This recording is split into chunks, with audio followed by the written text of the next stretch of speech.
Hello guys, welcome to the horror vault. आज हम बात करेंगे एक ऐसी कहानी के बारे में जो कि आपको अंदर से हिला के रख देगा। ये कहानी मुझे जिसने बताई वो पैरानॉर्मल चीज़ों पे बिल्कुल भी यकीन नहीं करता था, लेकिन उसके साथ कुछ ऐसा हुआ जिससे वो भी इन सब पे बिलीव करने लगा। अब बिना कोई टाइम वेस्ट किए आइए शुरू करते हैं आज की कहानी।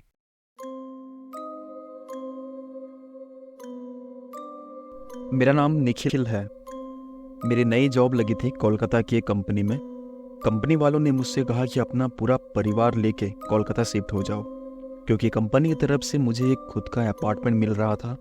सैलरी भी काफ़ी अच्छी थी, ऊपर से फ्री का अपार्टमेंट था। मैंने सोचा अपनी फैमिली को लेके जाना ही सही रहेगा और मैं चला गया कोलकाता।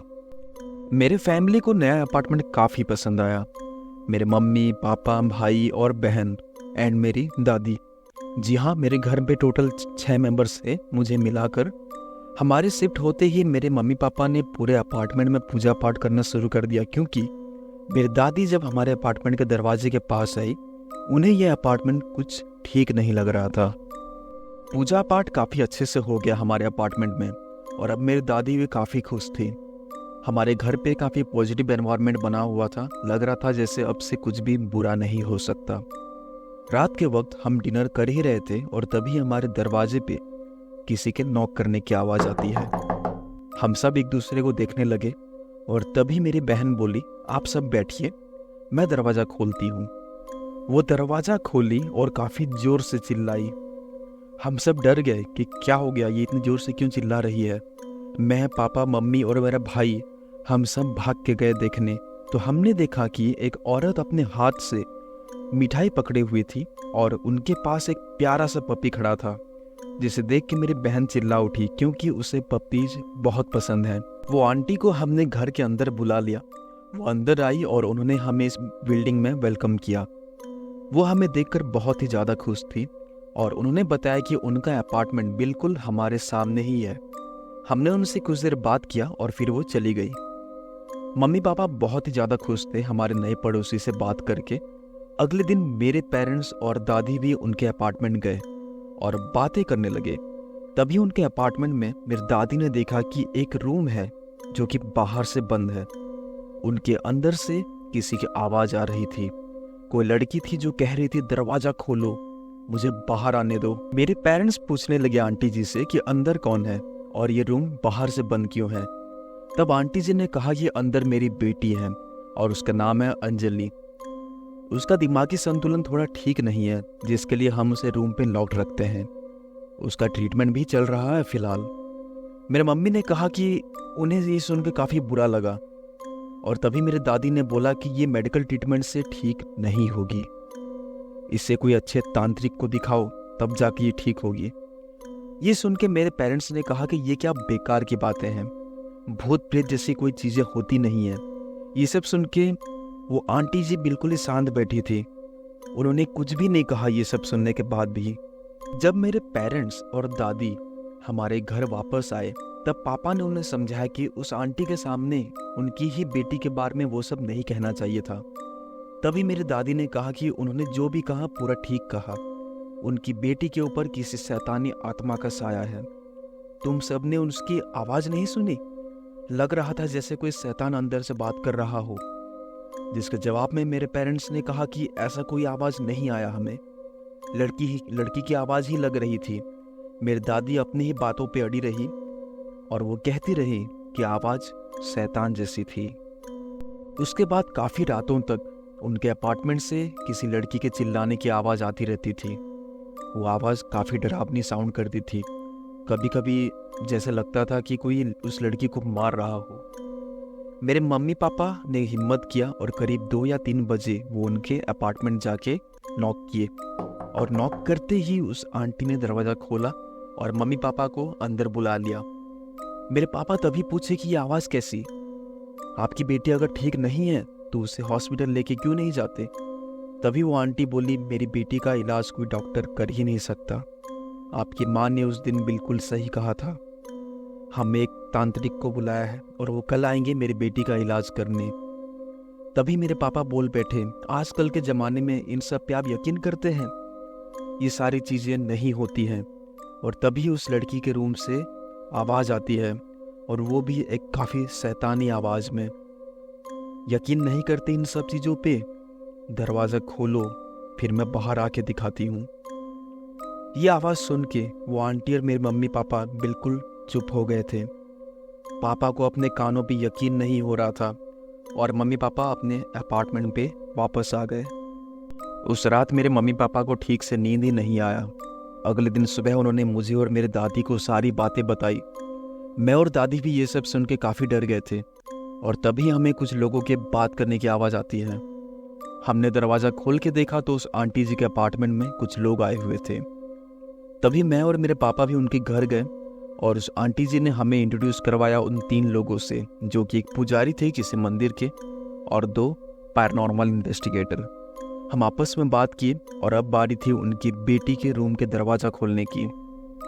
दरवाज़ा जैसे ही खोला गया, हमने जो देखा वो देख के हमारी रूह कांप गई।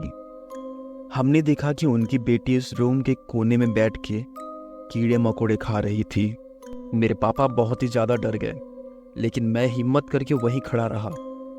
वो पुजारी तुरंत ही वहाँ कोई मंत्र पढ़ने लगे। मंत्र पढ़ते ही अंजलि काफ़ी ज़ोर से चिल्लाने लगी, और वो पैरानॉर्मल इन्वेस्टिगेटर्स अपने इक्विपमेंट निकाल के अपना काम करने लगे। कुछ देर तक तो वो पुजारी अब वहाँ पूजा पाठ करते रहे, मंत्र पढ़ते रहे, और अंजलि चिल्लाते रही। और तभी पुजारी ने पूछा, तुम कौन हो और कहाँ से आई हो? तो अंजलि अचानक से अलग ही आवाज़ में बातें करने लगी, और उसने कहा कि अंजलि ने ही मुझे बुलाया है, और अब मैं अंजलि को लेकर यहाँ से जाऊँगा। उन 2 पैरानॉर्मल इन्वेस्टिगेटर्स ने बड़ी ही मुश्किल से अंजलि को पकड़ लिया, क्योंकि वो इधर उधर भागने लगी थी। उसे पकड़ के एक चेयर पे बांध दिया रस्सी से। तभी पुजारी बोले कि अब अंजलि को सिर्फ बाबा त्रिनाथ ही बचा सकते हैं। ये कह के उन्होंने एक मंदिर का एड्रेस बताया, जो कि हमारे अपार्टमेंट से काफ़ी दूर था, करीब 80 किलोमीटर दूर। वो 2 पैरानॉर्मल इन्वेस्टिगेटर्स ने पूछा कि क्या हमारे साथ कोई और चलना चाहेगा? तो मैंने कहा कि मैं चलना चाहूँगा, क्योंकि मुझसे अंजलि की हालत देखी नहीं जा रही थी। बहुत ही बुरे हालत में थी वो। अगले दिन सुबह मैं और मेरे साथ दोनों निकल पड़े बाबा त्रिनाथ को लाने। रास्ते में हमने काफ़ी बात किया, और उन दोनों ने बताया कि उनका नाम राज और गौरव है, और वो ऐसे 100 से भी ज़्यादा केसेस से काम कर चुके हैं, और उन्होंने कभी भी ऐसा कुछ अपने करियर में नहीं देखा था। मुझे रास्ते में काफ़ी भूख लग रही थी, तो मैंने कहा राज से कि कहीं गाड़ी रोकिए ताकि मैं कुछ खाने को ला सकूं। तो राज ने कहा कि हम ऑलमोस्ट उस एड्रेस में पहुंच चुके हैं। बाबा त्रिनाथ को मंदिर से पिकअप करने के बाद हम कुछ खा लेंगे। मैंने भी कहा कि हाँ, ये काफ़ी अच्छा आइडिया है। फाइनली हम उस एड्रेस पे पहुंच गए। तभी हमने देखा कि उस एड्रेस पे एक दुर्गा माँ का मंदिर था, जिसके पुजारी थे बाबा त्रिनाथ। हम जैसे ही उनके पास गए, वो बोले आप लोगों को शायद बाबा अशोका ने ही भेजा होगा। हमें लगा शायद बाबा अशोका ने इन्हें कॉल करके सब कुछ बता दिया होगा, लेकिन उसके बाद बाबा मुझसे बोले, तुम्हें तो शायद भूख लग रही थी ना, जाओ कुछ पहले खाना खा लो। हम तीनों ही सुन के दंग रह गए कि ये बात इन्हें कैसे मालूम चली। उसके बाद बाबा बोले कि अंजलि की हालत बहुत ही बुरी है, हमें जल्दी यहाँ से निकलना होगा। तब मैंने उनसे पूछा कि बाबा अशोका की बात आपसे कब हुई? वो बोले कि मेरी बात उनसे अभी तक हुई ही नहीं है। मैं, राज और गौरव इस बात को यकीन नहीं कर पा रहे थे।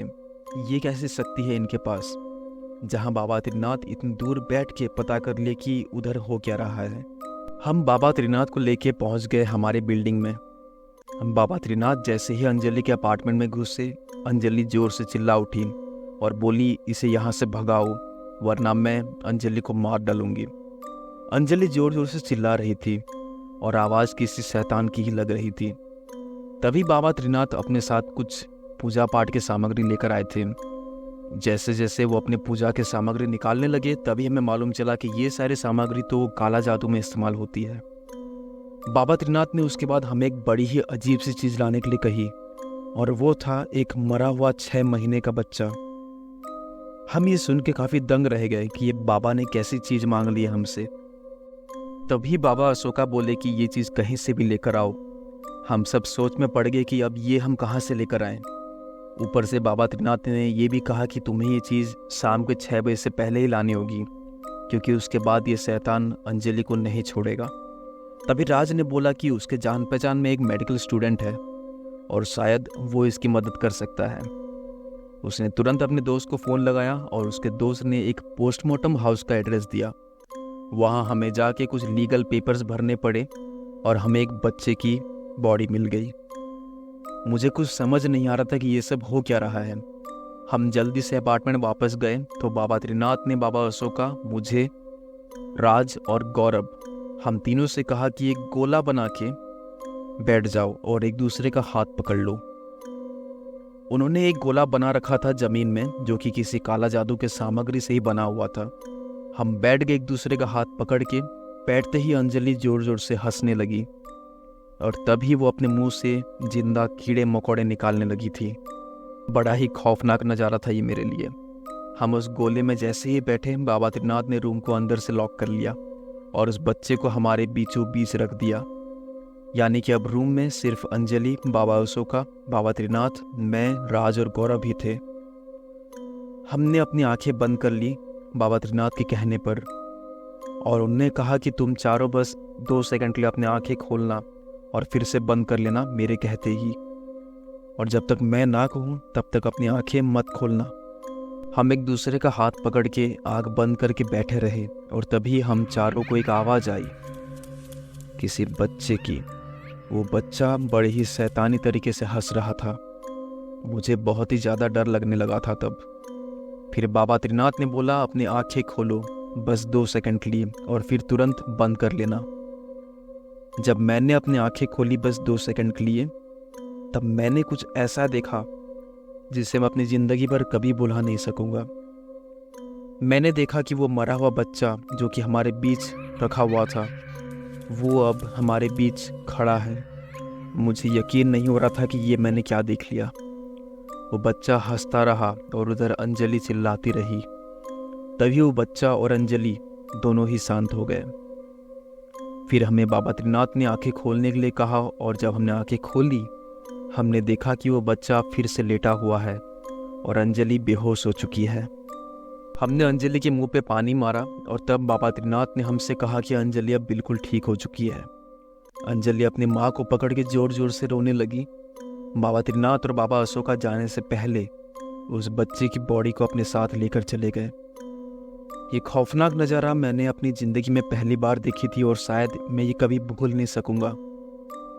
मुझे बिल्कुल अच्छे से याद है कि वो बच्चा मर चुका था, पर न जाने वो कैसे खड़ा था और इतनी शैतानी तरीके से हंस रहा था। तो गाइज, ये थी आज की कहानी। उम्मीद है कि आपको ये कहानी काफ़ी डरावनी लगी होगी और पसंद भी आई होगी। बस एक रिक्वेस्ट है कि आपको अगर ये कहानी अच्छी लगी है तो कृपया इस वीडियो पे लाइक कर दीजिए और चैनल को सब्सक्राइब कर दीजिए। मैं ऐसे ही काफ़ी कहानी और आगे लाता रहूँगा।